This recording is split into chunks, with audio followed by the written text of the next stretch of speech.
તો શું થાય? પણ એવું નથી. હું તમને વસ્તુ કહું કે આ ઢગલો કરે બરાબર, મોટું ગાડું આવે કે નહીં? કાલે રાત્રે 10 વાગ્યા સુધીમાં 12 ફોન આવ્યા ગામમાંથી. કેટલા જણા પડ્યા એ તમે જોયું? એની શું હાલત છે એ તમે જોઈ ગામમાં? હજુ લોહી નીકળે છે. મેં તો જોઈ નથી, પણ મને ખબર પડે કે આમાં પડ્યા પછી શું હાલત થાય. અને તમે ઢગલાની આપણે ખાલી બતાવો. આપણે આપણું ઢગલો ખાલી કરે, ચાલો તમારો લોજિક પ્રમાણે કયો સુધીમાં ખાલી કરો. બરોબર જો આપણે વિચારવું જોઈએ કે ભાઈ આપણે કામ કરીએ છીએ તો દેખરેખ કરીને જતું ન રહેવાય. આપણે આપણી પેલી જે માણસાઈ હોય ને જોવું પડે.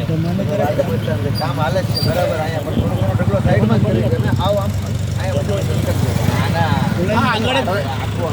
આગળ ઓલા ખેતરનો રસ્તો છે એ કેમ ખવડી કાઢ્યો તમે ઓલા ગેટ પાસે ઓલા ફાર્મની સામે? ક્યારે ભાઈ બતા? અરે હું 2 મિનિટમાં હું જ્યાં જઈને આવ્યો. એને રોડ ઉપરથી નીચે ખેતરમાં જવાનો રસ્તો છે. કાયદેસર ઉભા રહ્યો કાયદેસર ગેટ છે, તો એ રસ્તો તમારે ખવડવાની શું જરૂર પડી? તમે આવું કરવા ન માંગતા હો, પણ તમારા જે માણસો હોય, જેસીબી વાળા હોય, એના ડ્રાઈવર હોય ને, એને આવી ટ્રેનિંગ આપો તમે કે લોકોની પતંગ ન ઠોકો. આ ખેડૂતના દીકરા છે, એની પાસે પૈસા ન હોય. આવા બધા તમારા કોન્ટ્રાક્ટર પાસે હોય ને, એવા પૈસા એની પાસે ન હોય. એનું બધું કામ કરી જ દઈએ છીએ. તમે સાઈડ સોલ્જર તમે કરો છો. આ સાઈડ સોલ્જર કેટલા ફૂટ પોળું છે? જેટલી જગ્યા મળે ને કેટલા ફૂટ પોળું છે? 60. જાડાઈ કેટલી છે? 10 ઇંચ થાય છે.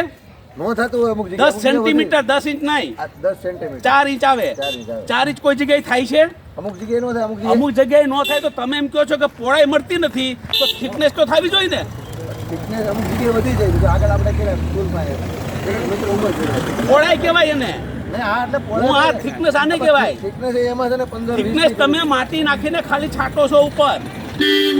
એમ છાંટવાનું ન હોય. આ તો પહેલો વરસાદ પડશે ને ગાડી ફૂટી જશે અંદર. રોલર ચલાવવાનું છે. અરે હું તમે રોલર ચલાવવાના કેટલા દિવસ થઈ ગયા આમાં? પણ થઈ જાય ને આખે આખું એટલે રોલર નાખે. અરે હું પછી તમે ચલાવવાના બધા તો ખાડા પડી જાય. વાહન ચાલીને અંદર દબાઈ જશે બધું. રોલિંગ કરવાનું છે. વોટર રોલિંગ કામ કરવાની કઈ સિસ્ટમ હોય કે ન હોય?